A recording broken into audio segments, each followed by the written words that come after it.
आज अलमारी साफ़ करते करते पुराना पोस्टकार्ड हाथ में आ गया। किसका था, क्या लिखा था, ये तो मिट चुका था, लेकिन यादें ताज़ा कर गया। पोस्टकार्ड, अंतर्देशी और लिफाफा, ये तीनों सीरीज़ था। जहाँ पोस्टकार्ड बिल्कुल खुला तो अंतर्देशी 3 फोल्ड में बंद और लिफाफा तो अपने आप को सबसे समेटे हुए। तीनों का काम एक ही था, लेकिन संदेश भिन्न भिन्न। इसके रंग और रूप और दामों में भी फ़र्क था। पोस्टकार्ड पीला, अंतर्देशी नीला, लिफाफा गेहुए रंग का। जहाँ पोस्टकार्ड की कीमत 15 पैसे थी तो अंतर्देशी की 55 और लिफाफा 1 रुपये का। उसी हिसाब से संदेश भी भेजे जाते थे। अगर सिर्फ अपनी कुशलता का संदेश भेजना होता था तो पोस्टकार्ड भेजते थे, जो कोई पढ़ भी ले तो कोई फ़र्क नहीं पड़ता था। वहीं अंतर्देशी में कुछ भी महत्वपूर्ण बातें लिखी जाती थी और विस्तार में। और जब लिफाफा किसी ने भेजा, मतलब गुप्त बातें हैं जो पोस्टकार्ड और अंतर्देशी में नहीं लिखी जा सकती थी।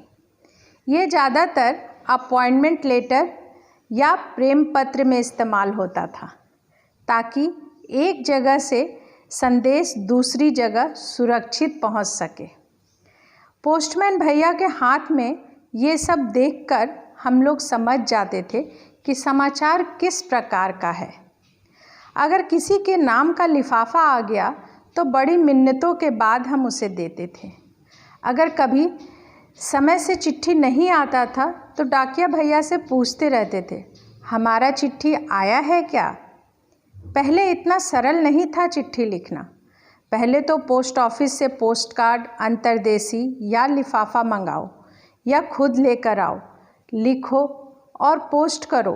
पोस्ट करने भी मोड़ तक जाकर लेटर बॉक्स में डालना पड़ता था।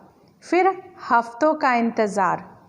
फिर किसी ने कहा, जीपीओ में जाकर पोस्ट करोगी तो जल्दी पहुंचेगा। वहाँ डेली 2 टाइम डाक निकलता है। मोहल्ले वाले लेटर बॉक्स से तो 2-3 दिन में एक बार निकलता है।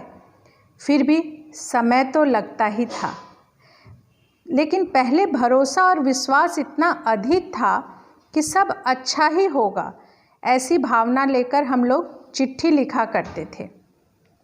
अगर कोई बाहर जाता था तो बोलते थे, पहुंचकर चिट्ठी भेज देना, यानी पूर्ण विश्वास था कि वो ठीक से पहुंच ही जाएगा। वो व्यक्ति अपने घर पहुंचा, फिर अपने पहुंचने की खबर चिट्ठी में लिखकर भेजी। तब तक यहाँ कोई अधीरता या बेचैनी नहीं होती थी। आज तो घर से निकलते ही व्हाट्सएप, कैब में अपडेट, कुली करके फ़ोन, ट्रेन में बैठकर मैसेज। ट्रेन 5 मिनट देरी से चलेगी, इसकी खबर पूरे परिवार को होती है। रास्ते से 20 बार कॉल। जहाँ सिग्नल नहीं होता वहाँ बार बार मोबाइल निकालकर देखते रहना। फ्लाइट में कम से कम कुछ घंटों का राहत है। पता है इतनी देर नेटवर्क नहीं रहेगा।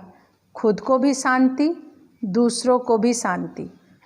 आज हम लोग कितने इनसिक्योर हो गए हैं। संयम जैसे खत्म ही हो गया है।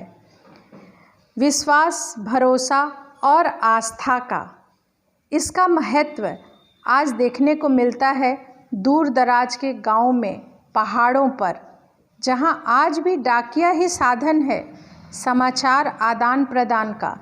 शायद वो लोग हमसे ज़्यादा सुकून में हैं। उनका आस्था, विश्वास और भरोसा आज भी बरकरार है लोगों पर।